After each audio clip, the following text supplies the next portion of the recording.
Good morning guys, shoutout sa inyo dyan at sana'y nasa mabuti kayong kalagayan. For today's video, magluluto na naman tayo. Pansin nyo guys, kahapon nagluluto tayo ng manok at ngayon naman gulay na naman ang lulutuin natin. Kaya guys, samahan nyo na ako.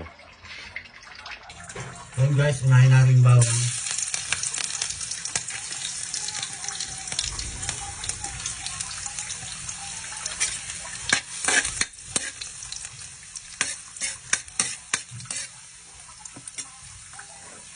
Then sibuyas.